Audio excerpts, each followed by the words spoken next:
ओम नमः शिवाय। नमस्कार दोस्तों, स्वागत है आप सभी का मेरे YouTube चैनल आर के भक्ति में। भक्तों, आज की वीडियो में हम आपको त्रयोदशी के दिन सुने जाने वाला शुक्र प्रदोष व्रत की कथा सुनाएंगे। तो आइए भक्तों, हम अपनी कथा को प्रारंभ करते हैं। जो भक्त हमारे चैनल पर नए आए हैं, जिन्होंने अभी तक हमारे चैनल को सब्सक्राइब नहीं किया है, वो हमारे चैनल को सब्सक्राइब करें, वीडियो को लाइक करें और कमेंट में ओम नमः शिवाय अवश्य लिखें। एक साल में 24 प्रदोष व्रत रखे जाते हैं। मार्गशीर्ष मास के शुक्ल पक्ष की त्रयोदशी तिथि पर शुक्र प्रदोष व्रत रखा जाएगा। शुक्रवार के दिन पड़ने के कारण इसे शुक्र प्रदोष व्रत कहा जाता है। आज यानी 13 दिसंबर 2024 को शुक्र प्रदोष व्रत रखा जा रहा है। इस कथा का पाठ किए बिना शुक्र प्रदोष व्रत अधूरा माना जाता है। शुक्र प्रदोष व्रत की कथा एकादशी के समान ही हिंदू धर्म में प्रदोष व्रत का बड़ा महत्व माना गया है। हर माह से कृष्ण और शुक्ल पक्ष की त्रयोदशी तिथि पर प्रदोष व्रत रखा जाता है। प्रदोष व्रत देवों के देव कहे जाने वाले भगवान शिव को समर्पित होता है। मार्गशीर्ष मास का दूसरा प्रदोष व्रत शुक्र प्रदोष व्रत है, जो कि यानी आज 13 दिसंबर 2024 को रखा जाएगा। शुक्रवार के दिन पड़ने के कारण इसे शुक्र प्रदोष व्रत कहा जाता है। इस दिन भगवान शिव संग माता पार्वती की पूजा अर्चना की जाती है। धार्मिक मान्यता है कि इसे शिव जी प्रसन्न होते हैं और भक्तों की मनोकामनाएं पूरी करते हैं। धार्मिक मान्यता है कि शुक्र प्रदोष व्रत करने से सुख और सौभाग्य की प्राप्ति होती है, साथ ही जीवन में धन और वैभव की कमी नहीं होती। प्रदोष व्रत पर शाम के समय यानी प्रदोष काल में शिव जी की पूजा करना बहुत उत्तम माना जाता है। इस काल में शिव जी की पूजा करने से साधक को व्रत का पूर्ण फल प्राप्त होता है, लेकिन शुक्र प्रदोष व्रत इस कथा के बिना अधूरा माना जाता है। इस शुक्र प्रदोष व्रत की पूजा व्रत कथा का पाठ किए बिना अधूरी मानी जाती है। ऐसे में अगर आप शुक्र प्रदोष व्रत रख रहे हैं तो शाम के समय इस व्रत का कथा को जरूर सुने। शुक्र प्रदोष व्रत कथा। पुराने समय में एक नगर में 3 मित्र रहते थे, जिनमें बहुत ही गहरी दोस्ती थी। उसमें एक राजा का पुत्र, दूसरा एक ब्राह्मण का और तीसरा एक सेठ का पुत्र था। राजा और ब्राह्मण के पुत्र का विवाह हो चुका था, लेकिन सेठ के पुत्र की शादी के बाद कोई गौना नहीं हुआ था। एक दिन तीनों मित्र मिलकर स्त्रियों पर बहस कर रहे थे। ब्राह्मण पुत्र ने स्त्रियों की प्रशंसा करते हुए कहा, नारीहीन घर भूतों का डेरा होता है। सेठ पुत्र ने यह कहानी सुनते ही अपनी पत्नी को घर लाने की ठान ली।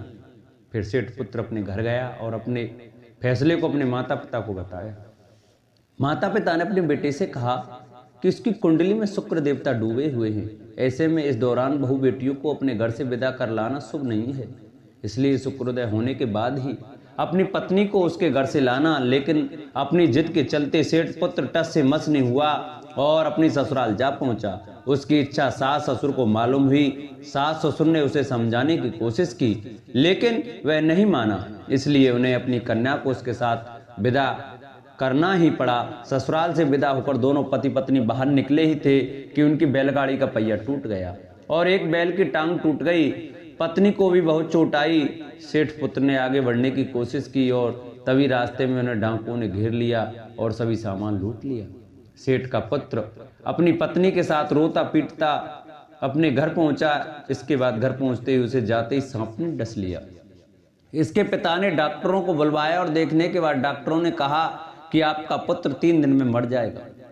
इस बारे में ब्राह्मण पुत्र को पता चला तो वह सेठ पुत्र से मिलने पहुंचा। उसने सेठ से कहा कि आप अपने लड़के को पत्नी सहित बहू के घर वापस भेज दो। ब्राह्मण पुत्र ने कहा कि आपका पुत्र अपनी पत्नी को शुक्रास्त में विदा कर लाया है, इसलिए सभी बाधाएं आई हैं। ऐसे में अगर वह वापस वहां पहुंच जाएगा तो बच जाएगा। सेठ ने ब्राह्मण पुत्र की बात सुनकर अपनी पुत्र वधू और पुत्र को वापस भेजा। वहां पहुंचते ही सेठ पुत्र की हालत सुधरने लगी और धीरे धीरे पूरी तरह स्वस्थ हो गया। दूसरी कथा इस प्रकार से है। पौराणिक कथा के अनुसार एक नगर में एक ब्राह्मणी रहती थी। उसके पति की मृत्यु हो गई थी। अब उसके पास कोई सहारा नहीं था। वह सुबह उठकर अपने पुत्र के साथ भीख मांगने चली गई। वह भीख मांगकर खुद और अपने पुत्र का पेट पालती थी। एक दिन घर लौटते समय ब्राह्मणी ने घायल लड़के को कराहता देखा। ब्राह्मणी को उस पर दया आई और वह उसे अपने घर ले आई। वह लड़का विदर्भ का राजकुमार था। शत्रु सैनिकों ने उसके राज्य पर आक्रमण करके उसके पिता को जेल में डाल दिया था और पूरे राज्य को अपने हाथ में ले लिया था। इसलिए वह बार बार मारा मारा फिर रहा था। वह राजकुमार ब्राह्मण के घर में रहने लगा। एक दिन वे गंधर्व कन्या अंशुमति ने उस राजकुमार को देखा और उस पर मोहित हो गई। अगले दिन अंशुमति ने अपने माता पिता को राजकुमार से मिलाने के लिए ले आई। उस कन्या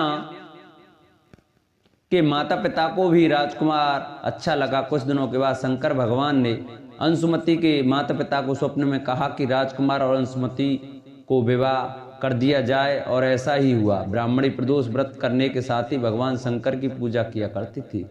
राजकुमार ने प्रदोष व्रत के प्रभाव और गंधर्वराज की सेना की सहायता से विदर्भ से शत्रुओं को खदेड़ दिया और फिर उसे अपने पिता के साथ खुशहाल जीवन जीने लगा।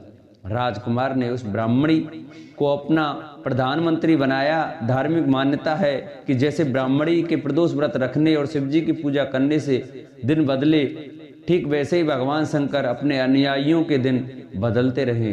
बोलो शंकर भगवान की जय। जिन भक्तों को हमारी प्रदोष व्रत की व्रत कथा अच्छी लगी हो वो हमारी वीडियो को ज़्यादा से ज़्यादा शेयर करें, जिससे और भी भक्त हमारी कथा को श्रवण कर सकें। जिन्होंने अभी तक हमारे चैनल को सब्सक्राइब नहीं किया है वो हमारे चैनल को सब्सक्राइब करें। वीडियो अच्छी लगे तो वीडियो को लाइक करें और कमेंट में ओम नमः शिवाय, ओम उमा महेश्वराय नमः अवश्य लिखें।